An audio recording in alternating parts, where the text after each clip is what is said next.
श्री गोपाल कृष्ण महाराज की जय।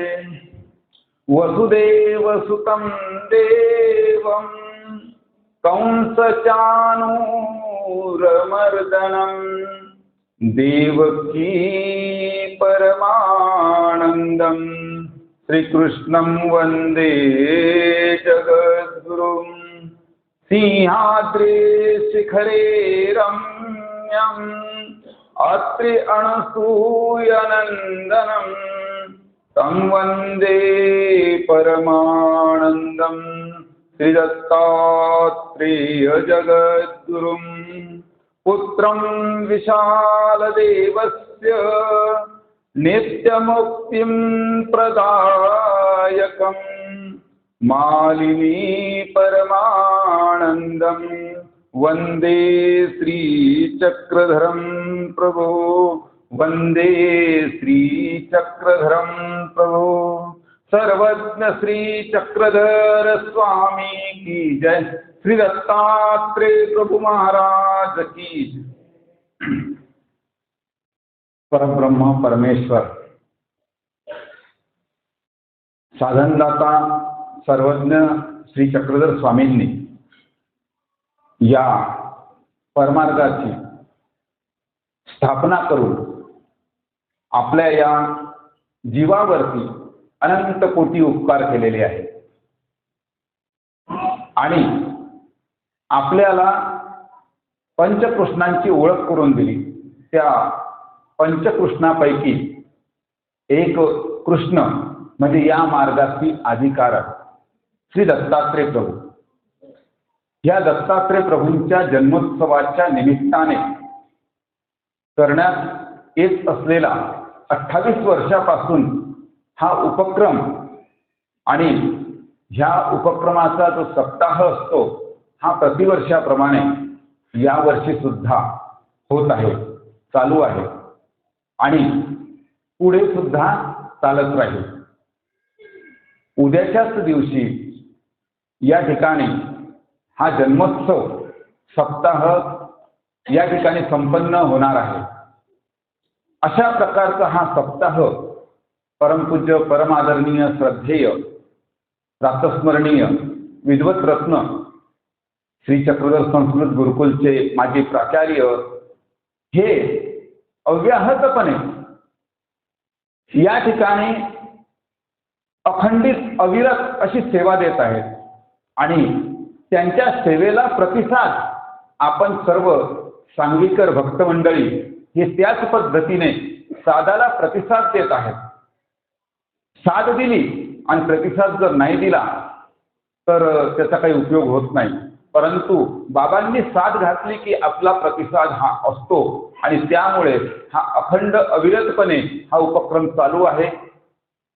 असो हा उपक्रम सुरू असताना इतक्या वर्षापासून सूत्रसंचलन करणारे आपले परमपूज्य परमादरणीय श्रद्धेय विनोदराज शास्त्री हे सुद्धा तितक्याच कटिबद्धतेनं आपल्याला सर्वांना सूत्रामध्ये ओवून घेतात।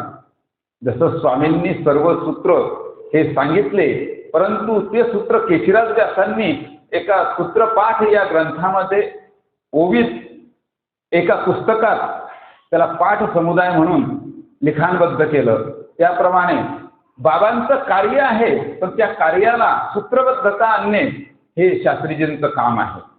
अशा प्रकारे या ठिकाणी संपन्न होत असलेला हा समारोह, या समारोहाला उपस्थित असलेले परमपूज्य आदरणीय भादलीकर बाबा, परमपूज्य आदरणीय सर्वच संत, परमपूज्य आदरणीय श्रद्धेय बाळकृष्ण अण्णांना काय म्हणते झाली मला लक्षात नाही, अण्णा आणि सर्वच साधनवंत तपस्विनी आणि अच्युत गोत्रीय माता भगिनींना, आपण 6 दिवसापासून या ठिकाणी अखंडितपणे ज्ञानामृताचा वर्षाव आपल्यावरती होत आहे आणि त्याच्यामध्ये आपण त्या ज्ञानगंगेत न्हावून निघत आहात। मी आपले तोकडे बोल या ठिकाणी सांगणार आहे, ते आपण या ठिकाणी कशा पद्धतीनं तुम्हाला घ्यायचे ते त्या पद्धतीनं तुम्ही घेऊ शकता. कारण माझ्याकडे जो विषय आहे तो विषय आहे भक्त. भक्त आणि ज्ञानी याच्यामध्ये फरक असतो. ज्ञानी जो असतो तो ज्ञानियाचं ज्ञान व्यभिचारू शकतं, पण भक्ताची भक्ती व्यभिचारू शकत नाही. एकदा का तो भक्त झाला तर त्याची भक्ती अविरतपणे अखंडपणे त्या परमेश्वराच्या चरणी ही समर्पित होत असते. ती त्याचं देहातून देहिया निघेपर्यंत. ज्ञानियाचं तसं नसतं. ज्ञान कसं आहे? ज्ञान व्यभिचारतं. ज्ञानिया जोपर्यंत शाब्दज्ञान चरित करत नाही, कष्ट सायासे प्रयासे मानसिक दुःख शारीरिक कष्ट अस्थिपरीच आचरण करून जोपर्यंत शाब्दज्ञान चरित करत नाही तोपर्यंत त्याचं ज्ञान कधीही व्यभिचारू शकतं. म्हणूनच बाबुळगावकर बाबांनी आपल्या काव्यामध्ये म्हटलेलं आहे, कितीकदा अनुसरण घडले दिधले सोडोनी. असं यासाठी म्हटलेलं आहे की मी यापूर्वीही कितीतरी वेळा अनुसरण घेतलेलं आहे, परंतु ते ज्ञानाच्या व्यभिचारामुळे काय केलं, ते सोडून दिलं किंवा तो त्या योगावरून भ्रष्ट होऊन जातो. कारण ज्ञान हे व्यभिचारत असतं आणि त्याचमुळे तो परमेश्वरापर्यंत सरळ रस्त्याने पोहोचू शकत नाही. भक्ताचं तसं नाही आहे. एकदा का तो परमेश्वराचा भक्त झाला की त्याला पुन्हा हलणे नाही. त्या परमेश्वरावरून त्याची जी प्रतीती आहे त्या भक्ताची प्रतीती कायमस्वरूपी हे माझं साध्य आहे आणि मी कोण आहे? मी साधक आहे. बस साध्य आणि साधक अशी द्विध प्रतीती त्या भक्ताला येऊन जाते आणि ती प्रतीती आली म्हणजे त्या ठिकाणी तो काय होऊन जातो? पक्का होऊन जातो. अशा प्रकारचा भक्त हे कोण कोण होते? या भक्तांच्या यादीमध्ये भरपूर आपल्याला चरित्रामध्ये पाहायला मिळतात की भट्टोबास होते, बाईसा होत्या, महादाईसा होत्या, औसा होत्या. परंतु हे कुठल्या कॅटेगरीत बसतात किंवा हे भक्त होते का की हे ज्ञानीय होते हे आपल्याला केव्हा कळतं? ज्या वेळेला आपण त्या भक्ताचा अभ्यास करतो, ज्या वेळेला आपल्याला त्या भक्ताविषयी माहिती प्राप्त होते आणि ती माहिती प्राप्त झाल्यानंतर मग आपल्याला त्या भक्ताविषयीची ओळख निर्माण होते. या भक्तांमध्ये पहिला जो भक्त आहे तो भक्त म्हणजे कोणता? कोणी म्हणेल सुदामा, कोणी म्हणेल काही काही. कारण भक्त सुदामाचे गाणे आपण खूप ऐकलेले आहेत आणि त्याच्यामुळे आपल्याला त्या सुदामाकडे आठवण जाते. परंतु तो सुदामा जो आहे तो याच्यामध्ये नाही. याच्यामध्ये जी नावं आहेत ती पहिला भक्त आहे तो पूर्वभजनीय.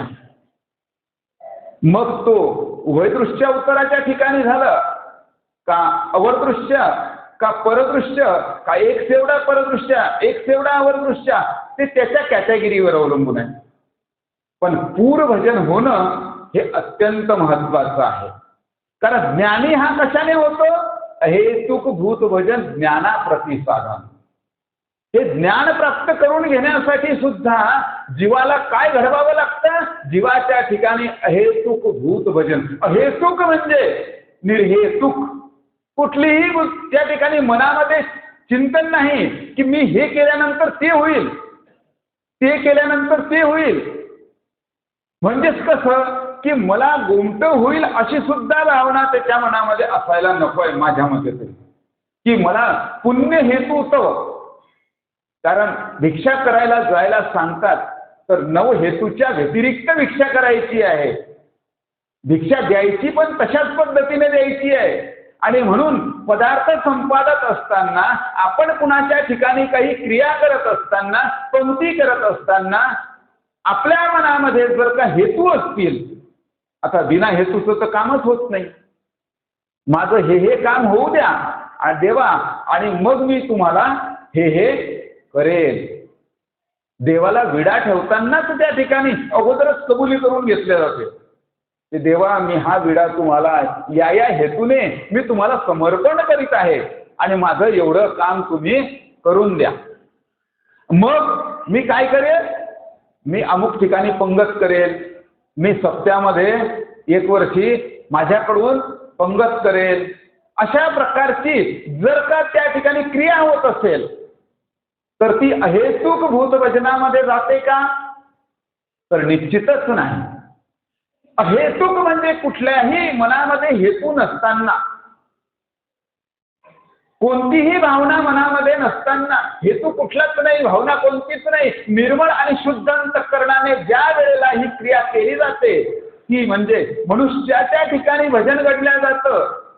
तर त्या वेळेला ते निर्हेतुक भजन म्हणजे भोजन हे जर का घडलं तर काय होतं, ज्ञानाप्रती साधन, त्याच्याने ज्ञान प्राप्त होतं. जीव देवता प्रपंच परमेश्वर यांचं कार्य कारण स्वरूप लक्षण अशा प्रकारचं जे यथातथ्य आहे, जसे आहे तसे जाणीचे ते ज्ञान, जसं तसं जाणणं त्याला ज्ञान असं म्हटलेलं आहे. ते ज्ञानाची प्राप्ती आपल्याला निर्हेतुक भूत भजनाने घडत असते. मग परमेश्वराचं प्रेम कशाने घडतं, तर परमेश्वराचं प्रेम हे अहेतुक पूर भजन, लक्षात घ्या, अहेतुक पूर भजन हे प्रेमापती साधन. म्हणजे प्रेम निष्पन्न होण्यासाठी, परमेश्वराचं प्रेम प्राप्त करण्यासाठी आपल्याला निर्हेतुकपणे साधू संतांना जर भजन घडत नाही तर त्या परमेश्वरापर्यंत आपली ती क्रिया आहे, आपली प्रतिकारांता त्या परमेश्वरापर्यंत निर्हेतुक कशी पोहोचेल? आणि ती पोहोचत नाही. ती ज्या जीवाला, जो भाग्यवान जीव असतो, त्या भाग्यवान जीवाला जे घडतं त्याला पूर भजन असं म्हणतात. म्हणजे पूर म्हणजे काय, तर परमेश्वराने ज्या पुराचा स्वीकार केलेला आहे, जे शरीर मायेचं आहे आणि त्या मायापुराचा स्वीकार करून सुद्धा परमेश्वराला त्या भोजनाविषयी जो आवडीपूर्वक भजन घालतो आहे त्याची सुद्धा कणव असायला पाहिजे. नाहीतर ईश्वर अवताराच्या ठिकाणी भजन घडून सुद्धा निर्हेतुक पूर भजन घडत नाही. यथा सारंग पंडित, सारंग पंडितांनी 60 उपार केले. सर्वत्र श्री चक्रधर स्वामींच्या ठिकाणी सर्वत्र श्री चक्रधर स्वामी सारंग पंडिताकडे किती वेळा जेवले? 60 वेळा, 60 वेळा जेवूनही स्वामी म्हणतात आधी येथ बुद्धी व्हावी मग येथीची या परिवारावर व्हावी. स्वामींवर बुद्धीच नाही. म्हणजे दारातल्या गुरावर तरी प्रेम असतं, परंतु तितकं सुद्धा प्रेम यांचं आमच्यावर नाहीये असं स्वामी स्पष्टपणे सांगून टाकतात. मग 60 उपार करणारा जो सारंग पंडित आहे त्याचे उपार त्या ठिकाणी लागू पडत नाही आहे, म्हणजे निर्हेतुक भजन घडत नाही आहे, म्हणजे पूर भजन घडत नाही आहे, तर मग तुमची आपली काय कथा आहे? म्हणून हे पूर भजन हे अतिशय आवश्यक आहे. परमेश्वरा अवताराच्या ठिकाणी जोपर्यंत हे पूर भजन घडत नाही तोपर्यंत हा भक्त होऊ शकत नाही. तो पूर भजनीय. अशा प्रकारचं पूर भजन हे कुणाला घडलेलं आहे? तर ही कुणाला घडलं? बाईसांना घडलेलं आहे. अशा प्रकारचं पूर भजन बाईसांना घडलेलं आहे. नागूबाईसा पैठणला होत्या. मार्गश्रेष्ठत्व, वयोवृद्धत्व आणि ज्येष्ठ ज्ञानवृद्धत्व अशा प्रकारचे त्रिदोष असून सुद्धा परमेश्वर त्या ठिकाणी गेले. स्वामींचा मुक्काम मेहकरला असताना स्वामी मनामध्ये चिंतन करत होते आणि बाईसांना प्रेम द्यायचं आणि त्याच्यासाठी सिंहस्थाचं निमित्त केलं.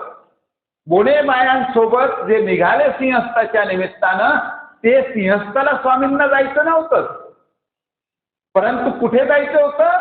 पैठण पर्यंत यायचं होतं.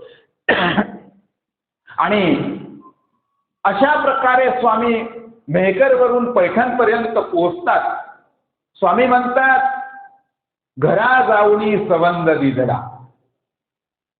कारण परमेश्वर भक्ताचे वाडो वाडी दिवसिती. परमेश्वर भक्ताला शोधण्यासाठी गावोगावी हिंडतात. जसं की निळभट्ट भांडारेकरांना भेटण्यासाठी कुठे गेले? भंडाऱ्याला गेले, भांडारकरांना घेऊन आले. तशा पद्धतीनं बाईसांना प्रेमदान देण्यासाठी, कारण स्वामी म्हणतात, बाई पूर्वी म्हातारी अशी ईश्वर सेवा घडली, पूर्वजन घडलेलं होतं. आणि पूर्वी म्हणजे पहिल्याच आधीच्या जन्मामध्ये बाईसांना पूर्वजन घडलेलं असताना सुद्धा 3 दिवस पर्यंत बाईसांनी स्वामींना ओळखलं नाही की हे ईश्वर अवतार आहेत. हे ईश्वर अवतार आहेत हे बाईसा ओळखू शकल्या नाही. कारण त्यांच्या ठिकाणी जे त्रिदोष होते, त्या त्रिदोषामुळे स्वामींना सोडू शकत नव्हत्या. त्या ठिकाणी स्वामींना सांगायच्या की तुम्ही मला स्वर्ग समजू नका, आपलंच समजा, इथेच राहा, इथून जाऊ नका, परंतु पाय पुसण्यावरती बसायचं, दुधी करट्यामध्ये पाणी भात खायचा. अशा पद्धतीची ट्रीटमेंट देऊन आपण स्वतः उंच आसनावर बसायचं आणि स्वामींना पाय पुसण्यावरती बसायला लावायचं. अशा पद्धतीनं 3 दिवस पर्यंत अनंत ब्रह्मांडाचा नायक परमेश्वर, काय गरज होती तसं पाहिली तर? एवढा मोठा परमेश्वर असून सुद्धा पाय पुसण्यावरती 3 दिवस पर्यंत बसतोय. 1 दिवस नाही, 2 दिवस नाही, 3 दिवस पर्यंत. आणि तिसऱ्या दिवशी ज्या वेळेला त्रिदोष फेडले, 3ही दोष स्वामींनी कृपा कटाक्ष टाकला आणि बाईसांचे त्रिदोष फेडून टाकले आणि प्रेमाची एक कळिका संचरली. प्रेमाची कळिका संचरल्यानंतर मग बाईसांना ईश्वरानुभूती झाली. अरे मी हे काय करते आहे?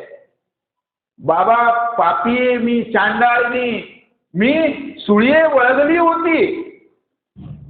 सुळावर चढवला ज्याला जातं तो कुठे असतो?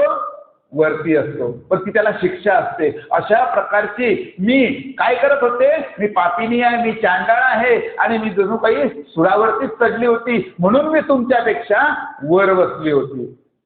अशा प्रकारची आपल्या अपराधाची क्षमा बाईसा मागतात. आणि त्या दिवसापासून ज्या वेळेला बाईसांना प्रेमदान दिलं, तर बाईसांना प्रेमदान होता बरोबर, कारण प्रेम संचार मात्रे विकार विकल्प स्वभाव ये तिन्ही उच्छेदोनी जाती. जीवाच्या ठिकाणी जो स्वभाव असतो अष्टस्वभाव, किती आहे स्वभाव? जीवाच्या ठिकाणी अष्टस्वभाव आहे.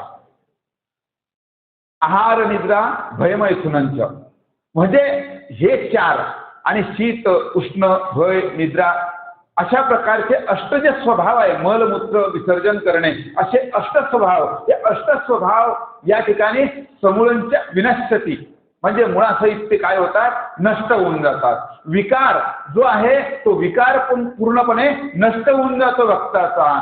विकार विकल्प हे संपूर्ण नाहीसं होऊन जातं. विकल्पच राहत नाही तर विचारायचा प्रश्नच येत नाही. आणि अशा प्रकारचा विकल्प विकार आणि स्वभाव या तिघांचा उच्छेद झाल्यानंतर फक्त हा भक्त जो आहे, हा भक्त म्हणजे परमेश्वर आणि भक्त याच्या व्यतिरिक्त जगूच शकत नाही. कारण त्या भक्ताचा आत्माच परमेश्वर असतो. म्हणून भक्ता नित्य संबंध, निरंतर संबंध. भक्ताला काय असतो? नेहमी परमेश्वर काय देतात? संबंध. म्हणजे त्याला असन्निधान देत नाहीत. आणि जर का असन्निधान दिलं तर तो भक्त काही शिल्लक राहू शकत नाही. कारण आत्म्याशी कुडी बिन राहणे नाही. कुडी ही आत्म्याशिवाय जगू शकत नाही. जोपर्यंत या कुडीमध्ये म्हणजे शरीरामध्ये, या देहामध्ये जो आत्मा आहे, तो आत्मा जोपर्यंत शरीरामध्ये आहे तोपर्यंत हा मनुष्य जीवन जगू शकतो. आणि भक्ताचा आत्मा कोण आहे? हा परमेश्वर आहे. परमेश्वर जर त्या भक्तापासून वेगळा झाला तर तो भक्त राहू शकत नाही. अशा प्रकारचं बाईसांना प्रेमदान दिलं आणि बाईसा ह्या कोण होत्या? पूरभजनिया होत्या. अशा प्रकारचं भक्ताला नित्य संबंध आणि भक्त त्या संबंधाच्या व्यतिरिक्त राहूच शकत नाही. आणि मग बाईसांचा शेवटही तशाच पद्धतीनं झाला. ज्या वेळेला बाईसांना समजलं की ईश्वर अवतार नाहीत, नावाड्यांनी सांगितलं की ऐसेने ऐसे करून आलो, हे पहा नागोबा घेऊन आलो. म्हणजे लुटीचे जे पदार्थ आहेत, पालमांडे, आरती, थाळा, हे त्या ठिकाणी त्यांनी दाखवलं आणि तेव्हा बाईसांना ओळख पटली की खरोखर हे असं झालेलं आहे. आणि त्या वेळेला बाईसांनी काय केलं तर आपलं जे शरीर आहे ते शरीर पाण्यामध्ये झोकून दिलं. वाहत्या पाण्यामध्ये आपलं शरीर झोकून दिलं. आणि या ठिकाणी बाईसांना दुसरा भक्ताची कॅटेगरीमध्ये या ठिकाणी बसवण्यात येतं की आत्महननीया. तो आत्म्याचं हनन केल्याशिवाय राहू शकत नाही, स्वतःला परमेश्वरापासून वेगळा ठेवू शकत नाही, म्हणून तो काय करतो? आत्म्याचं हनन करतो. आणि एक कॅटेगरी तिच्यामध्ये पुन्हा येते, ते उपाय्या. कारण काहीतरी उपाय करून हा जो भक्त आहे तो आपल्या शरीराला संपवत असतो. तो उपाय्या म्हणजे काहीतरी उपाय करत असतो. तो उपाय काय करतो? तो उपाय अशा पद्धतीचा करतो, सुरी, पाटी, विष आणि वाघबळ. सुरी म्हणजे टोकदार शस्त्र हे आपल्या पोटामध्ये खुपसून घेतो. पाटी म्हणजे एकतर तलवार किंवा पाटी म्हणजे पाणी, त्या पाण्यामध्ये तो स्वतःला, पाटामध्ये स्वतःला झोकून देतो. स्वतःचं शरीर त्या पाण्यामध्ये विसर्जित करून टाकतो.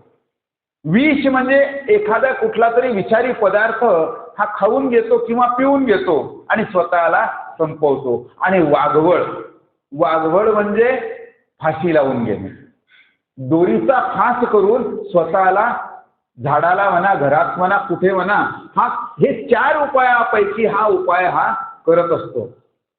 आणि अशा पद्धतीनं बाईसांनी आपलं जे शरीर आहे, आपला जो देह आहे, हा देह बाईसांनी संपवला. अशा पद्धतीनं का संपवला? किंवा हा जो देह आहे, हा देह कुणाला अशा पद्धतीने संपवावा लागतो? तर एक कळिकेचा जो भक्त आहे, तो एक कळिकेचा भक्त अशा पद्धतीनं आपलं देह विसर्जित करतो. त्यानंतर दुसरा जो भक्त आहे, त्या भक्ताची कॅटेगरी ही याही पेक्षा उच्च प्रतीची आहे. ती म्हणजे विषय प्रेमिया. हा विषय प्रेमिया, विषय म्हणजे आपल्याला माहिती आहे की विषय म्हणजे प्रेम. भक्त म्हणजेही प्रेमच आहे, परंतु विषय प्रेम म्हणजे स्त्री पुरुष संबंधाचं जे प्रेम असतं त्याला विषय प्रेम असं म्हणतात. तर ते विषयी प्रेम म्हणजे ईश्वराच्या विषयीची असलेली वासना, म्हणजे परमेश्वराचं स्त्रीत्व आपल्याला प्राप्त व्हावं अशा प्रकारची भावना ही त्या व्यक्तीमध्ये असते. आणि ती व्यक्ती परमेश्वराच्या स्त्रीत्वाशिवाय दुसऱ्याचं अधीनत्व स्वीकारू शकत नाही.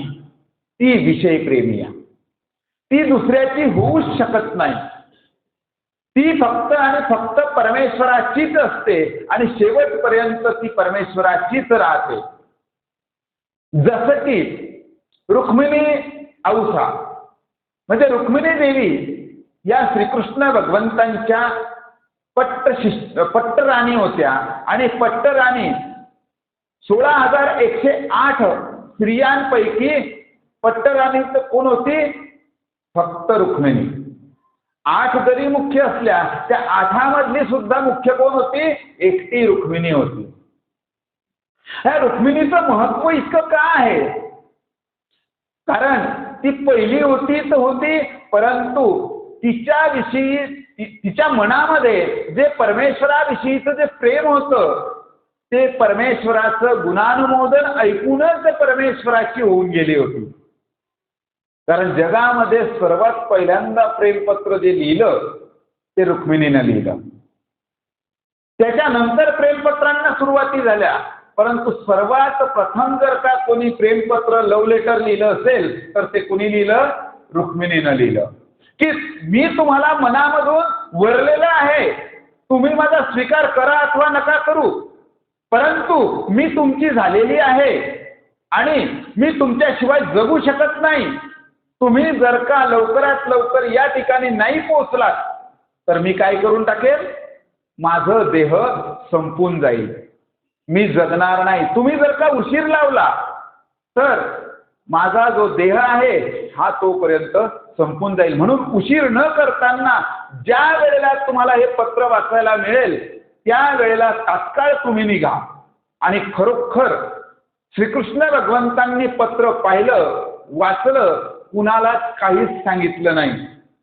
आणि सुदेव नावाच्या ब्राह्मणाला सोबत घेऊन रथावर बसवलं आणि एकटेच रुक्मिणी देवीला घ्यायला निघाले. नंतर बलराम दादा आले, सगळं सैन्य आलं, नंतर संपूर्ण परिवार आला, ती गोष्ट वेगळी.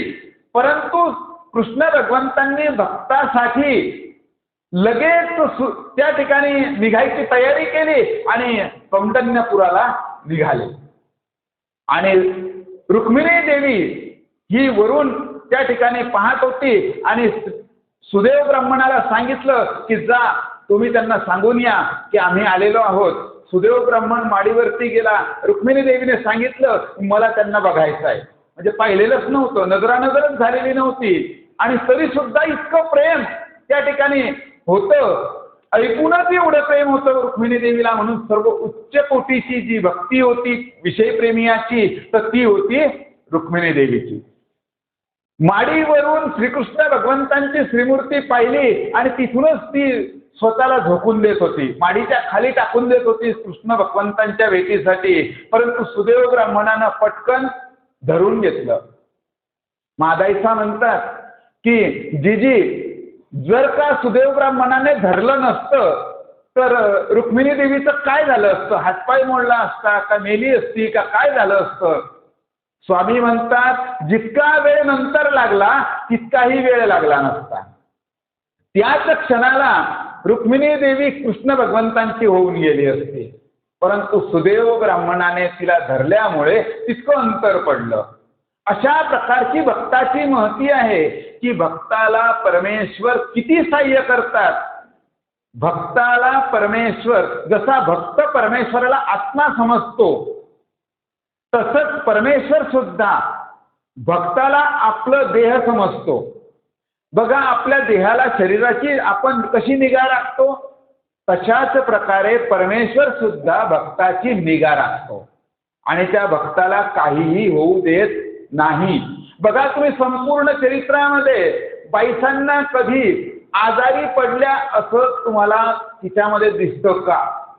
बाईसा कधी आजारी पडल्या का? नाही. कारण भक्त, योगिया आणि विषया या तिन्ही धातू साम्यात. भक्त म्हणजे परमेश्वराचा भक्त, याचे वात, पित्त आणि कफ. मनुष्य आजारी का पडतो? मनुष्य आजारी पडण्याचं कारण फक्त एकच आहे. ज्या शरीरामध्ये त्रिदोष असतात ते त्रिदोष कोणते आहे? वात, पित्त आणि कफ. या त्रिदोषामध्ये काहीही कमी अधिक झालं, वात कमी झाला, पित्त कमी झालं, कफ कमी झाला किंवा अधिक वाढला, याचा समतोल बिघडला म्हणजे मनुष्य आजारी पडतो. परंतु हा जो भक्त असतो या भक्ताचा समतोल म्हणजे वात, पित्त आणि कफ हे तिन्ही परमेश्वर काय करतात? समान ठेवतात आणि म्हणून तो भक्त आजारी पडत नाही. तसा विषया म्हणजे राजा. राजाचं दररोज चालू असतं, आज आवळ्याचा रस घ्या, मध घ्या, हे घ्या, ते घ्या. तो राजवैद्य असतो, तो त्या राजाला सतत ते देत असतो आणि म्हणून तोही आजारी पडत नाही. आणि योगी म्हणजे जो योगासनं करत असतो मी योगाचा प्रचार करत नाही बरं का, नाही तर तुम्हाला असं वाटेल की मी योगाचा रामदेव बाबाचा प्रचार करतोय, पण तो प्रचार करत नाहीये. परंतु योगावरती जो आरूढ आहे, म्हणजे योगासन जो करत असतो तोही आजारी कधी पडत नाही. अशा प्रकारचा भक्त, योगिया आणि विषया म्हणजे राजा हे तिघही आजारी पडत नाही. तर मला सांगायचा मूळ मुद्दा म्हणजे भक्त हा आजारी पडत नाही आणि हा विषयप्रेमिया तर अजिबातच नाही. अशा प्रकारचा जो विषयप्रेमिया आहे, हे विषयप्रेमिया होण्यासाठी काय करावं लागतं? विषयप्रेमिया होण्यासाठी, परमेश्वराच्या पत्नीचा सन्मान प्राप्त करण्यासाठी जीवाला काय करावं लागतं? तर जीवाला ईश्वराला विषयत्वे आवडी, म्हणजे परमेश्वराविषयी विषयरूप वासनेची आवडी परमेश्वराप्रती ही कायम सतत मनामध्ये ठेवावी लागते. नुसतीच ठेवावी लागत नाही, तर आपलं जे शरीर आहे हे दुसऱ्या कुणाच्या स्वाधीन करायचंच नाही. आपण फक्त आणि फक्त त्या परमेश्वराचे झालो आहोत आणि त्या परमेश्वराच्या शिवाय इतर कुण्याही परपुरुषाचा स्पर्श माझ्या शरीराला व्हायला नको, अशा प्रकारची वासना ज्या स्त्रीजवळ असेल. कारण विषय प्रेम फक्त कोण कमवू शकतं? पुरुष मिळवू शकत नाही. फक्त आणि फक्त स्त्रिया त्याला प्राप्त करू शकतात. पुरुष कितीही ज्ञानी असला आणि कितीही विद्वान असला, परंतु तो विषयप्रेम प्राप्त करू शकत नाही. ते विषयप्रेम फक्त कोण प्राप्त करू शकतं? तो सन्मान फक्त आपल्याकडे आहे, स्त्रियांकडे आहे. तो दुसऱ्याला प्राप्त होऊ शकत नाही. ती स्त्री ते करू शकते की परमेश्वरच माझे पती आहे आणि परमेश्वर, आता हे पतीलाच परमेश्वर मानतात तर ती गोष्ट वेगळी. संसारिक गृहस्थाश्रमामध्ये आणि अन्य राहटीमध्ये काय म्हणतात?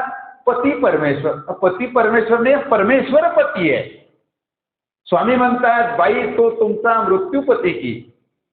जो संसारामध्ये इहलोकामध्ये आपला जो पती आहे, शरीरावर ज्याची सत्ता आहे, तो कोण आहे? मृत्यूपती आहे.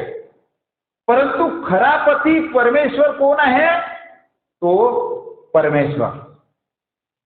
तो खरा नित्यपती आहे. कारण त्याचा विनाश होत नाही. याचा विनाश होतो, याचा मृत्यू होतो, परंतु बाई तो तुमचा नित्यपती की. परमेश्वर कोण आहे? आपला नित्यपती आहे. आणि म्हणून ही भावना मनामध्ये ठेवून जर का नित्य निरंतर शेवटपर्यंत या शरीरातून हा देही या जाईपर्यंत जर का आपण त्या भावनेनं विषयत्वे परमेश्वराची जर का आवडी उत्पन्न झाली आणि त्या आवडीशीच देह गेला, तर काय होतं? परमेश्वराचं पत्नी होण्याचं भाग्य, विषय प्रेम हे त्या स्त्रीला प्राप्त होऊ शकतं. अशा प्रकारचं जे विषय प्रेम आहे, हा प्राप्त करण्याचा दुसरा मार्ग तो म्हणजे ईश्वर का ज्ञानिया, म्हणजे ईश्वराविषयी विषयत्वे आवडी ही पण पाहिजे. आणि नाही तर ज्ञानिया भक्त. ज्ञानिया असो किंवा एखादा भक्त असो, त्या भक्ताच्या विषयी विषयत्वे जर का आवडी असेल, जसं की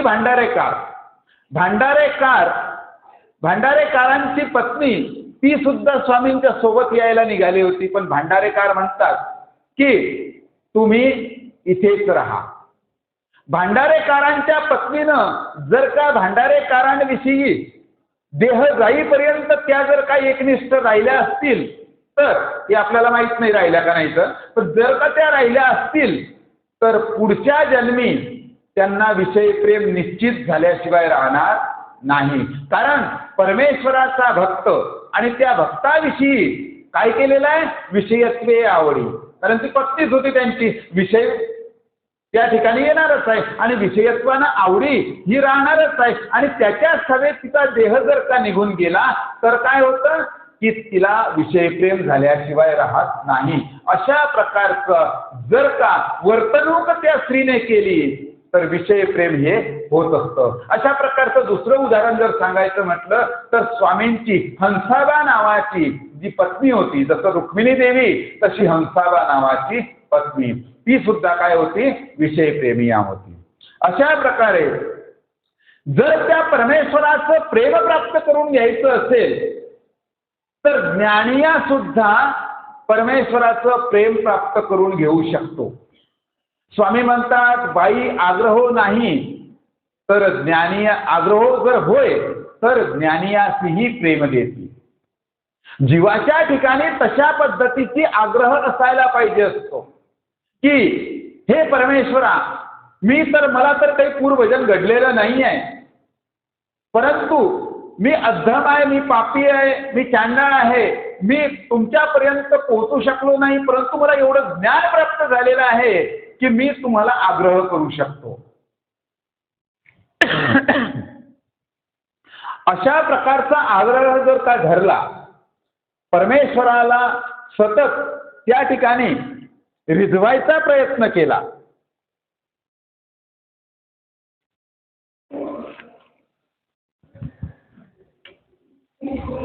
स्वामी म्हणतात की आग्रह जर का धरला, हट्ट जर का धरला, तर आम्ही काय करतो, तर आम्ही त्या ज्ञानियाला सुद्धा प्रेम देण्यासाठी तयार असतो.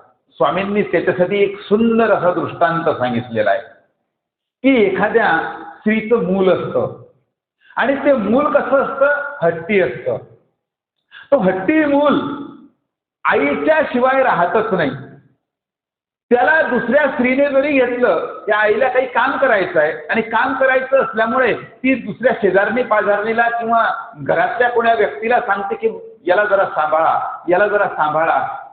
त्यांनी जरी घेतलं तरी ते रडणं थांबवत नाही, रडतच राहतं. अखेरी ती बाई, ती आई काय करते, शेवटी त्या बाळाला कडेवर घेते आणि कडेवर घेऊन मग काम करते. हा ऐकतच नाही बाई. आता त्याचा ते हट्ट पूर्वावाच लागतो. अशा प्रकारचा हट्ट म्हणजेच इथे स्वामींनी काय घेतलेला आहे, आग्रहीया. अशा प्रकारचा हट्ट की नाही, मला पाहिजेच आहे, मला माहिती आहे की मला ते प्राप्त होणार नाही, मला ते मिळणार नाही, हे मला माहित आहे, परंतु मला ते पाहिजेच आहे. मला तुमचं प्रेमच हवं आहे. त्या प्रेमाच्या व्यतिरिक्त मला ज्ञान आणि नकोच आहे. ज्ञान का नको आहे, कारण त्याला तेवढं ज्ञान झालेलं आहे की ज्ञानियासी पाठीशी घालीती, भक्ताशी समोरत्व देती. म्हणजे भक्ताला समोर श्रीमूर्तीचं दर्शन असतं आणि ज्ञानियाला श्रीमूर्तीचं दर्शन नसतं. मग त्या ठिकाणी भक्त भेदे अनुभवी की अभेदे अनुभवी ऐसा विकल्प तेथ करू नये. म्हणजे तो विकल्प मनात नाही आणायचा ज्ञानियानं, परंतु भेद तर आहेत. जसं की लाईट गेली, जेवण करताय तुम्ही आणि जेवण करता करता अर्ध्यामध्ये लाईट निघून गेली. जेवणाचा जो आस्वाद घेत होते ते जेवण तेच आहे, पदार्थ तेच आहेत, परंतु लाईट गेल्यानंतर तो आनंद प्राप्त होतो का आपल्याला, कारण ते पदार्थ दिसत नाही. आपल्याला जे खायचं आहे, ज्याचा रस ग्रहण करायचा आहे, ज्याचा आनंद घ्यायचा आहे, तो पदार्थ आपल्याला समोर दिसतच नाही. आणि तो न दिसताना आपण फक्त काय होतं, पोट भरणं होतं, पण मनाचं समाधान काही होत नाही.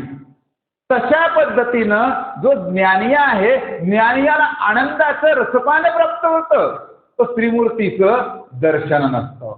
आणि भक्ताचं काय आहे, तर भक्ताला संपूर्णपणे श्रीमूर्तीचा आनंद हा प्राप्त होतो. म्हणजे लाईटात जेवण मिळतं, ज्ञानियाला अंधारात जेवण मिळतं आणि भक्ताला उजेडात जेवण मिळतं.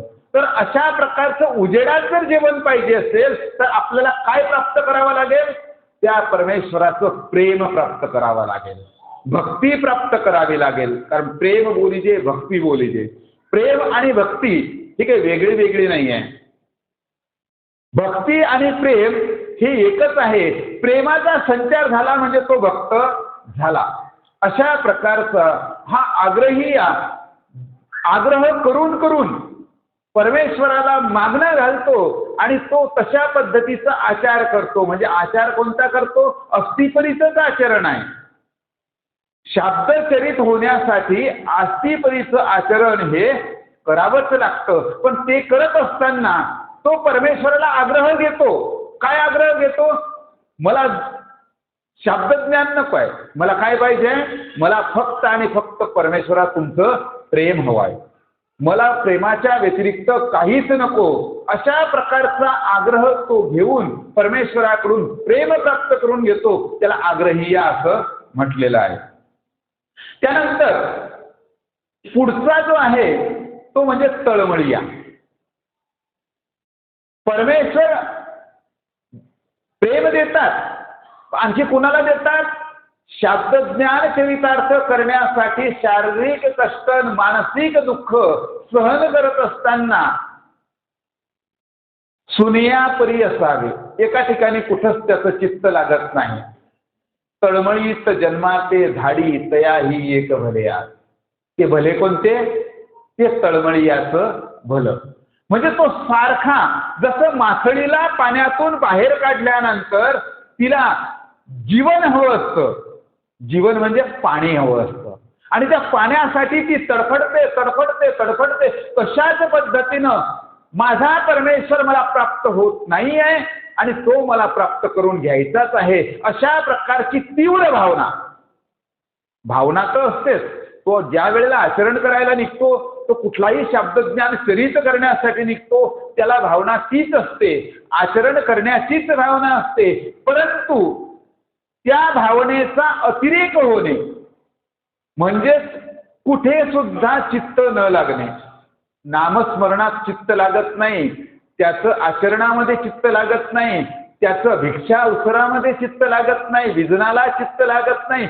अटन विजन भिक्षा भोजन चारही गोष्टी करत असताना, कारण हा नित्यविधी आहे, हे नित्यविधी आचरत असताना सतत आणि सतत त्याच्या डोक्यामध्ये फक्त आणि फक्त एकच विचार असतो, आणि तो विचार म्हणजे परमेश्वराचा विचार. त्याला जगाशी काहीही घेणं देणं नसतं. त्याच्या अंतरामध्ये फक्त तळमळ सुरू असते, आणि ती तळमळ म्हणजे माझा परमेश्वर मला कधी मिळेल, माझा परमेश्वर मला कधी मिळेल, अशा प्रकारचा तळमळीत तळमळत त्यानं जर का ते देह सोडलं तर श्रीकृष्ण भगवंत सुद्धा म्हणतात, अंतकालेच मामेव स्मरण मुक्त्वा कलेवरम. अंतकाळाच्या वेळेला तळमळ करत असताना जर का तो देहामधून देहिया निघाला तर काय होईल? त्याला सुद्धा प्रेम होईल. आणि म्हणून हा तळमळीया हा सुद्धा त्या ठिकाणी परमेश्वराच्या भक्तामध्ये सामील होत असतो. परमेश्वर अशा तळमळ करणाऱ्यांना सुद्धा प्रेम आपलं जे साध्य आहे ते त्या ठिकाणी देत असतात. त्यानंतर आत्महननीय तुम्हाला सांगितलेलंच आहे की आत्महननीय म्हणजे आत्म्याचं हनन करणारा. परमेश्वर मला प्राप्त होत नाही आहे आणि मी जगून काय करायचं? आता जो भक्त आहे तो तसं करतो, पण एखादा ज्ञानी असं करू शकतो का? स्वामी म्हणतात, पोरे हो आता मला तरी सांग. हे सूत्र निरूपण करत असताना स्वामी भक्तजनांना म्हणतात की पोरांनो आता मेले तरी चांगलंय. बघा, आता जर का तुम्ही मेलात तर काय होईल? मी तुम्हाला प्रेम देऊन टाकेन. आता मला तरी सांग. मग त्या ठिकाणी प्रश्न निर्माण होतो की असं जर का आत्म्याचं हनन करून घेतलं, आत्म्याचा घात करून घेतला तर काय होतं? आत्महनन रूप मळ लागे पर वाया न वचे. स्वामी म्हणतात ईश्वरासाठी, संसारासाठी नाही बरं का. नाही तर तुम्ही म्हणाल की माझ्यावर कर्ज झालाय आणि कर्जबाजारी झाला आणि मग फाशी लावली न तो मेला आणि मग त्याला आत्महनन रूप मळ लागेल आणि मग त्याला तो मोक्षाला जाईल, असं नाही. हे डोक्यात घेऊन घ्या. नाहीतर काय होतं माहितीये का? आपण सांगावं एक आणि ऐकणारा ऐकतो दुसरंच की फाशी घेतली पण ते कोणासाठी? परमेश्वरासाठी. परमेश्वर मला प्राप्त झाला पाहिजे, परमेश्वर मला भेटत नाही आहे, मी जगून काय करायचं आहे? जगून माझा काहीही उपयोग नाही, अशा पद्धतीची तीव्र भावना त्याच्या मनामध्ये निर्माण होते. आणि ती मनामध्ये भावना निर्माण झाल्यानंतर तो काय करत असतो? नाही मला आता जगायचंच नाही, परमेश्वर जर मला भेटत नाही आहे तर मला जगून काही उपयोग नाही. अशा प्रकारचा तो आत्मघात जर का त्याने केला, जसं स्वामी म्हणतात की आता मला तरी सांग, आणि त्यावेळेला जर का कोणी मेलं असतं तर नक्कीच त्या व्यक्तीला, त्या जीवाला प्रेम झालं असतं आणि त्याची कॅटेगरी राहिली असती आत्महननीय. आत्म्याचं हनन करणारा, परमेश्वरासाठी मरणारा, परमेश्वरासाठी आपला जो देह आहे तो देह संपवणारा तो आत्महननीय. त्यानंतर पुढचा जो भक्त आहे तो भक्त म्हणजे अवस्था प्रकटिया. परमेश्वराचं जीवदेवता प्रपंच परमेश्वर यांचं कार्य कारण स्वरूप लक्षात असं चहूपदार्थांचं ज्ञान झालेलं आहे. आणि ज्ञान होऊन अटन विधन भिक्षा भोजन अशा प्रकारचं आचरण करतो आहे. आणि आचरण करत असताना त्याच्या ठिकाणी भावना अशी तीव्र होऊन जाते की मला परमेश्वर हा प्राप्त झालाच पाहिजे. परमेश्वर हा प्राप्त करण्यासाठी मला काय करावं लागेल. त्यासाठी तो काय करतो तर तो चिंतन करत असतो. पहिल्यांदा परमेश्वराची अभिलाषा करतो. ज्या 10 अवस्था आहेत त्या 10 अवस्था मी तुम्हाला थोडक्यात सांगतो की मनामध्ये आशा अभिलाषा ही कशाची आहे तर परमेश्वराची. परमेश्वर मला प्राप्त झाला पाहिजे, मला दुसरं काहीच नको जगातली. कारण स्वामी म्हणतात की जीवाची सकळ ही संपत्ती ती या असंपत्ती, परमेश्वर फक्त माझी संपत्ती आहे, अशा प्रकारची भावना ज्या वेळेला निर्माण होते त्यावेळेला संपूर्ण संसाराची जी आसक्ती आहे ती आसक्ती नाहीशी होऊन जाते आणि फक्त त्या परमेश्वराची अभिलाषा मनामध्ये निर्माण होते की तो परमेश्वर मला प्राप्त झाला पाहिजे. त्या अभिलाषेचा अतिरेक ज्या वेळेला होतो म्हणजे ईश्वर मला भेटला पाहिजे, ईश्वरच पाहिजे, त्याच्या व्यतिरिक्त मला काहीच नको माझ्या जीवनामध्ये, अशा प्रकारची अभिलाषा प्रथमतः निर्माण होते. पहिली अवस्था ही आहे. दुसरी अवस्था ती अभिलाषा पूर्ण होत नाही. ज्या वेळेला संसारामध्ये आपल्याला एक हवी असणारी आपण इच्छा करीत असलेलो जी इच्छित वस्तू आहे ती आपल्याला प्राप्त होत नाही त्यावेळेला आपण त्या मिळवण्यासाठी काय करत असतो. ती प्राप्त होत नाहीये म्हणजे तिचं चिंतन करत असतो. ती आपल्याला मिळाली पाहिजे.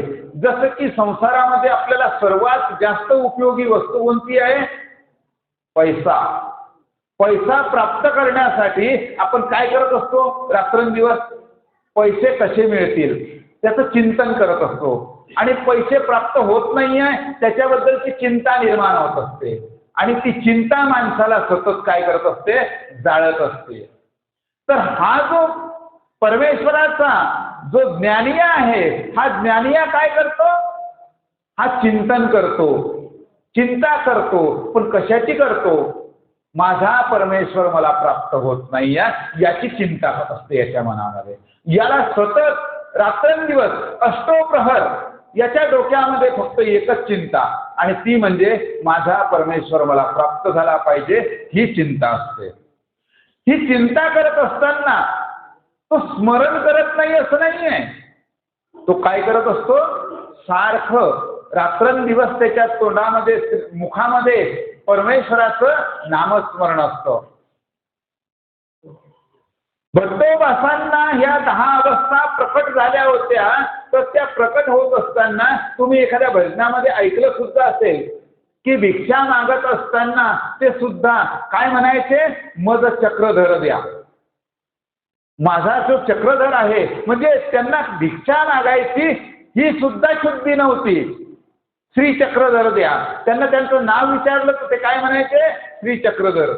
म्हणजे श्री चक्रधर चक्रधर नामाच्या व्यतिरिक्त परमेश्वराच्या आठवणीच्या व्यतिरिक्त परमेश्वराच्या स्मरणाच्या व्यतिरिक्त काहीही त्यांना आठवतच नव्हतं. अशा प्रकारची अवस्था ही निर्माण होते.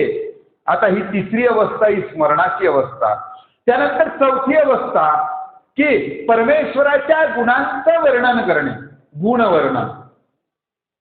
ते चिंतन करत असताना ते स्मरण करत असताना परमेश्वर माझा कसा लाड पुरवत होते. परमेश्वराने माझी उदरव्यथा कशी थांबवली होती. परमेश्वरानं मला खायला कसे देत होते. स्वामी श्री चक्रधरांनी माझ्याकडे मला जेव्हा अत्यंत भूक लागली होती आणि एका इसानं मला तिची भिक्षा दिली नव्हती, त्यावेळेला माझ्याकडे एक कृपादृष्टीचा कटाक्ष टाकला आणि माझी भूक हरवून गेली. अशा प्रकारचं स्वामींनी जेवढं काही भट्टोबासांसाठी केलं तर त्याच्या गुणांचं वर्णन हे सतत भट्टोबास त्या ठिकाणी करत होते. म्हणून गुणवर्णन, परमेश्वराच्या गुणांचं वर्णन हा ती चौथी अवस्था आहे. त्यानंतर पाचवी अवस्था जी आहे ती पाचवी अवस्था म्हणजे उद्वेग.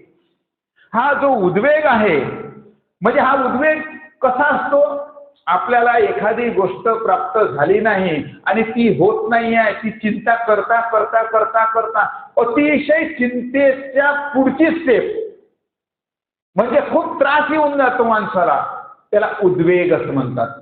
चिंतेच्या पुढची पायरी म्हणजे उद्वेग. हा उद्वेग हा निर्माण होतो. हा उद्वेग म्हणजे या अवस्थेचा पाचवा भाग. त्यानंतर सहावा जो भाग आहे दश अवस्थांमधली सहावी अवस्था, ती सहावी अवस्था आहे तर ती प्रलाप. म्हणजे डोळ्यातून नित्य निरंतर अश्रूंच्या धारा या वाहने. परमेश्वरासाठी रडणे, संसारासाठी तर सगळेच रडतात. मला हे नाही आहे, मुलबाळ नाही आहे, लग्न होत नाही आहे, नोकरी लागत नाही आहे, हे कारण ते कारण, पैसा प्राप्त होत नाही आहे, चांगली नोकरी पाहिजे, पुरीचं लग्न होत नाही, पोराचं लग्न होत नाही, याच्यासाठी तर खूप रडणारे आहेत. परंतु परमेश्वर प्राप्त झाला पाहिजे, मला तोच हवा, याच्यासाठी रडणारा कोण असतो? हा दश अवस्था प्रकट होणारा जो भक्त असतो तो. त्याची सहावी अवस्था ती म्हणजे प्रलाप म्हणजे रडणे. आणि त्याच्यानंतर सातवी अवस्था जी आहे त्या अवस्था प्रकटीयाची ती सातवी अवस्था म्हणजे उन्माद. उन्माद कशाला म्हणतात?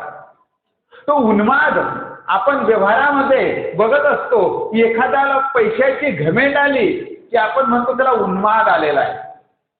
याला परमेश्वर प्राप्त होत नाहीये म्हणून याच्या डोक्यामध्ये थोडासा फरक पडतो. हा काय बोलतो आणि काय नाही. जसं की महागाईचा नागदेवाचार्यांना भानखेडीला भेटायला गेल्या आणि म्हणतात की चल देव आहे, चल रुद्धपुरी, रुद्धपूरला देव आहे तर तू चल. नागदेवाचार्य काय म्हणतात?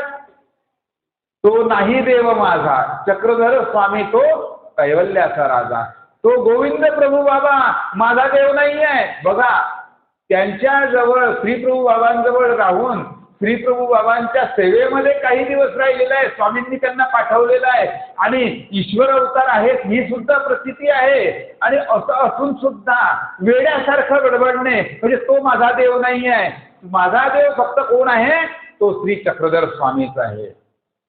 अशा प्रकारची अवस्था प्रकट होणे म्हणजे त्याला उन्माद असं म्हटलं जातं की बेफाम होऊन तोंडात येईल ते काहीही बडबडणे. अशा प्रकारची अवस्था निर्माण होते त्याला उन्माद म्हणतात.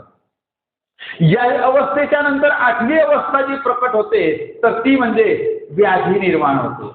म्हणजे आजारी पडल्यासारखं त्या ठिकाणी त्याचं जे शरीर आहे त्या शरीरामध्ये त्राण राहत नाही आणि तो जणू काही आजारी पडलेला आहे. अशा प्रकारची अवस्था त्याची निर्माण होते.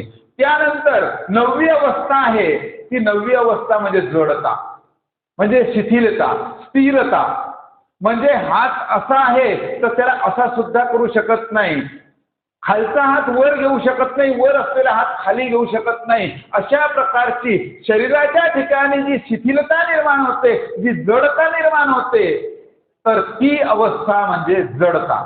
शरीरामध्ये एकदम शिथिलपणा येऊन जातो, जडपणा येऊन जातो, शरीराचा कुठलाही अवयव तो हलवू शकत नाही.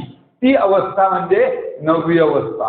आणि दहावी अवस्था म्हणजे कोणती? या शरीरातून हा देहिया निघून जाणे म्हणजेच मरण, मरणाला प्राप्त होणे अशी दहावी अवस्था. ती दहावी अवस्था प्रकट होण्याच्या आत महादाईचा भट्टोबासांजवळ जातात आणि भट्टोबासांना त्यावेळेला उन्माद ही अवस्था निर्माण झालेली असते. त्याच्या पुढची जी व्याधी आहे ती व्याधी होण्याच्या मार्गावर असते आणि त्यावेळेला महादाईसांची भेट होते. आणि म्हणून महादाईसा जर तिथे त्या वेळेला जर पोहोचल्या नसत्या तर काय झालं असतं? आपली जी परंपरा आहे ही परंपरा इथपर्यंत चालत आली नसती. कारण आचार्यच नसते राहिले, कारण नागदेवाचार्यच राहिले नसते तर हा पंथ पुढे सरकूच शकला नसता. आणि म्हणून महादाईसा त्या ठिकाणी जातात आणि भट्टोबासांना सांगतात, त्यांना पाठीवर घेतात आणि पाठीवर घेऊन रुद्रपूरला घेऊन जातात. त्या वेळेला त्यांना पुन्हा आणखी ते पूर्ववत होऊन जातात. म्हणजे 10व्या अवस्थेला पोहोचण्याच्या आत भट्टोबासांना महादाईसा घेऊन जातात, नाहीतर भट्टोबासांना 10वी अवस्था प्राप्त झाली असती. त्याला म्हणतात अवस्था प्रकटिया. ज्याला या 10 अवस्था प्रकट होतात तो कोण आहे? अवस्था प्रकटिया. म्हणून त्याचं उत्तम उदाहरण म्हणजे आचार्य श्री नागदेव. त्यानंतर त्याच्या पुढचा जो आहे तर तो सांगतात उपाय्या. जो पुढचा भक्त म्हणजे 7वा भक्त, हा 7वा भक्त आहे उपाय्या. या उपाय्याचं मी तुम्हाला आधी पण सांगितलंय. उपाय्या म्हणजे काय? सुरी, पाटी, विष, वाघवड. बायसांचं उदाहरण देत असताना मी हा उपाय्या तुम्हाला आधीच सांगून टाकला, म्हणून हा उपाय्या सुद्धा होऊन गेलेला आहे. आणि शेवटचा जो आहे म्हणजे आपल्या टायमात बसलं पाहिजे याच्यासाठी बरोबर हिशोबशीर चालू आहे आपलं. तर शेवटचा जो भक्त आहे तो भक्त म्हणजे काय? ऐकत खेवो जाय. परमेश्वराचा जो भक्त आहे तो भक्त आणि परमेश्वर हे वेगवेगळ्या ठिकाणी आहेत. आणि वेगळ्या ठिकाणी असताना परमेश्वराच्या देहाचं काहीतरी वाईट झालं अशा प्रकारची वार्ता कानावर पडता क्षणी तो काय करतो? त्याचं देह या शरीरातून निघून जातो. जो 4 कलिकेचा प्रेमी या भक्त आहे, काय? 4 कलिकेचा प्रेमी भक्त आणि विषय प्रेमिया. 4 कलिकेचा भक्त आणि विषय प्रेमिया हा काय करतो? याच्या कानावर एकदाच बातमी आली की ईश्वर अवतार निजधामाला गेले. म्हणजे जसं की श्रीकृष्ण चक्रवर्तींचं समजलं, रुक्मिणी औसाला आणि उभ्या उभ्या रुक्मिणी देवींनी आपलं शरीर सोडून दिलं. हे उत्तम उदाहरण हे 4 कलिकेच्या प्रेमी भक्ताचं आणि विषय प्रेमियाचं. जो 3 कलिकेचा आणि 2 कलिकेचा जो भक्त असतो याला 4 प्रहर लागतात. म्हणजे त्या 4 प्रहरामध्ये तो त्या ठिकाणी स्वतःला संपवतो. म्हणजेच की विचारपूस करतो आणि त्या ठिकाणी माहिती काढतो.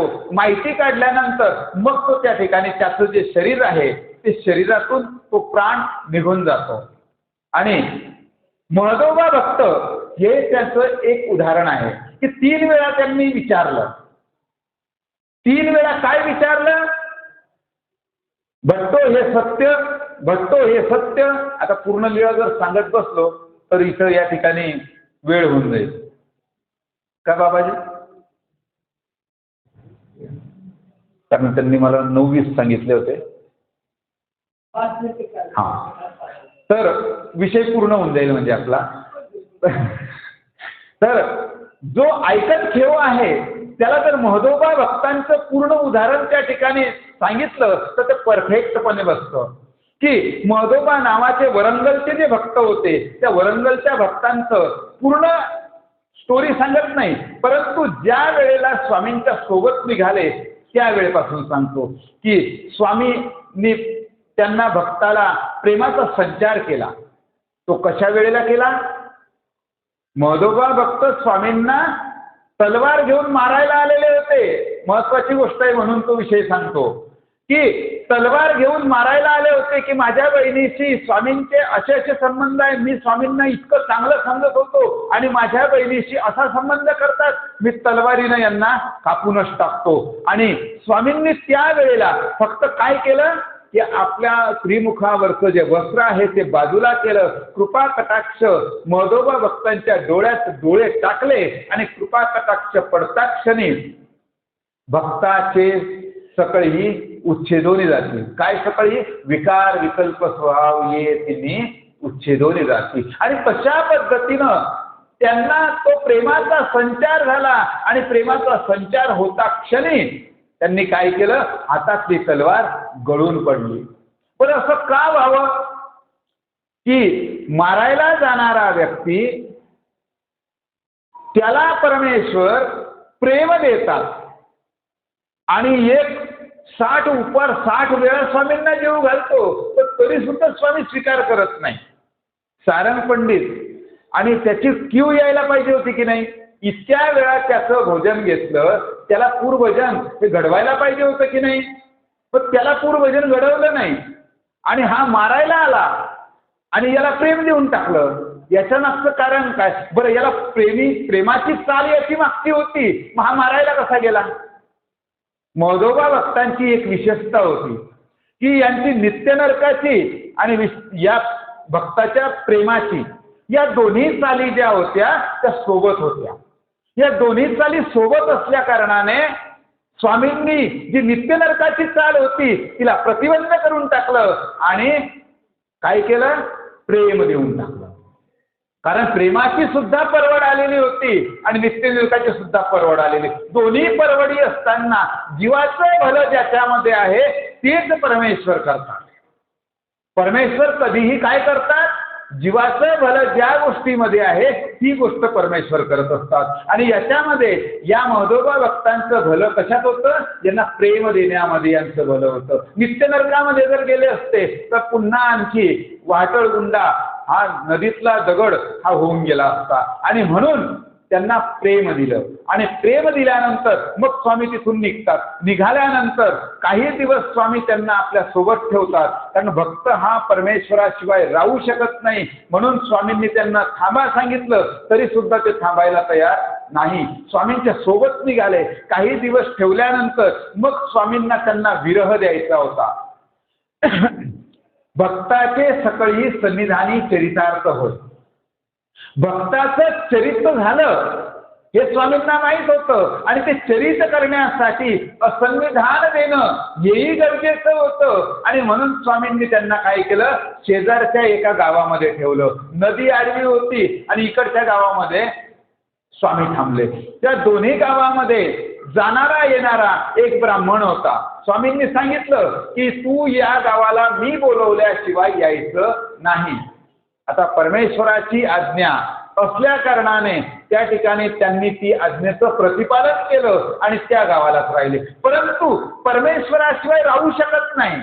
परमेश्वराची दिवसातून 1-2 वेळा तरी विचारपूस तपास केल्याशिवाय मनाला स्वस्थता प्राप्त होत नाही. म्हणून दररोज त्या गावामधून स्वामी ज्या गावात राहत होते त्या गावातून भक्त राहणाऱ्या गावामध्ये एक कणवृत्तीसाठी एक ब्राह्मण भिक्षू हा दररोज येत होता आणि त्याला हे दररोज विचारायचे, लंबकर्ण, विशाळ नेत्र, अजान बाहू, चांपे गौर वर्ण अशी जी त्रिमूर्ती तुमच्या गावामध्ये राहतात तर त्यांचं बरं चाललंय ना? आता 1 दिवस सांगितलं, 2 दिवस सांगितलं, 3 दिवस सांगितलं, याच्या डोक्यामध्ये खटकी पडली. अरे, स्त्रीचं पुरुषाचं प्रेम मी असं पाहिलेलं आहे, परंतु एका पुरुषाचं दुसऱ्या पुरुषावरती एवढं प्रेम हे कसं काय आहे? म्हणून काही 5-7 दिवस निघून जातात. याचं दररोज तेच विचारणं हा कंटाळून जातो आणि हा म्हणतो आज याची गंमतच घेऊ. बरं, हा काय करतो?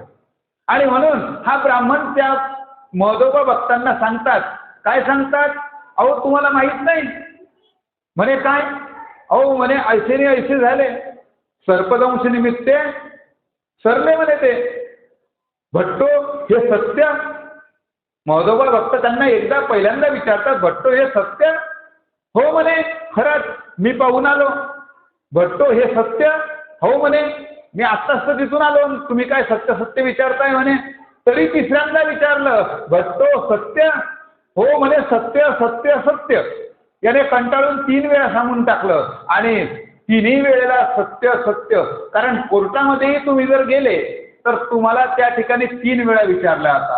मुस्लिम समाजामध्ये तलाक तलाक तलाक 3 वेळा म्हटलं की तलाक झाली. म्हणजे 3 वेळा कोणत्याही गोष्टीचा उच्चार केला की ती गोष्ट खरी, याला प्रमाण मानावं लागतं. आणि म्हणून मधोबा भक्तांनी ते प्रमाण मानलं आणि उभ्या उभ्या या शरीरातून त्यांचा जो देहिया होता तो निघून गेला. कारण भक्ताशिवाय आत्मा राहू शकत नाही. आणि म्हणून भक्ताला नित्य संबंध असतो. परमेश्वर भक्ताला नित्य संबंध देतात. परंतु जर का विरह दिला आणि त्या परमेश्वराचा आणि भक्ताचा मिलाप झाला नाही आणि त्याला जर का अशी बातमी माहिती पडली तर काय होतं, 3 वेळा सत्य सत्य सत्य विचारल्यानंतर मग तो काय करतो, ऐकत ठेवो जाय. म्हणजे ऐकल्यानंतर सत्याची प्रचिती केली. कारण तो काय होते, एक 2 कलिकेचे भक्त होते आणि म्हणून त्यांना काय करावं लागलं तर ते 3 वेळा विचारावं लागलं. 4 कलिकेचे जर असते तर नुसतं कानावर शब्द एकदा पडता बरोबर त्यांचा देह निघून गेला असता, रुक्मिणी देवी सारखा. अशा प्रकारचा भक्तामध्ये प्रकार असतात की असे हे 8 भक्त आहेत. हे 8 भक्त तुम्हाला एकदा पुन्हा पुनरावृत्ती करून देतो की पूर्वभजनीया, विषयप्रेमिया, आग्रहिया, तळमळिया, आत्महननिया, अवस्था प्रकटिया, उपायिया आणि ऐकत ठेवो जाय. अशा प्रकारचे हे 8 भक्त, या 8ही भक्तांचं विश्लेषण या ठिकाणी सांगण्याचा मी प्रयत्न केलेला आहे. परफेक्ट सरळ बरोबरच आहे असं मी म्हणत नाही. कारण त्याच्यामध्ये मी यथामती सांगण्याचा, तुमच्या डोक्यात उतरवण्याचा मी प्रयत्न केलेला आहे साध्या सोप्या आणि सरळ भाषेमध्ये. स्वामींनी सांगितलं ते मी माझ्यापर्यंत जितकं पोहोचलं तितकं मी तुमच्यापर्यंत पोहोचवण्याचा प्रयत्न केलेला आहे. फोडिले भांडार धन्याचा हा माल, मी तर हमाल भारवाही. त्या परमेश्वराचं जे भांडार आहे ते फोडण्याचा अधिकार नाही आहे मला, परंतु तरी सुद्धा तो मी फोडला. फक्त ही जे क्लिप आहे ही अन्य लोकांपर्यंत पोहोचू नये या प्रक्षेपणाच्या द्वारे एवढी ऐकणाऱ्यांनी आणि पाठवणाऱ्यांनी दक्षता घ्यावी एवढी सर्वांना विनंती करतो आणि माझ्या लांबलेल्या शब्दांना विराम देतो. आपण या ठिकाणी बाबांनाही मी धन्यवाद देतो की बाबांनी प्रतिवर्षाप्रमाणे यावर्षी सुद्धा मला इथं आमंत्रित करून मला सेवेची संधी दिली आणि म्हणून बाबांना आणि आपल्या सर्वांना मी धन्यवाद देतो. माझ्या शब्दांना विराम देतो. सर्वत्र श्री चक्रधर स्वामी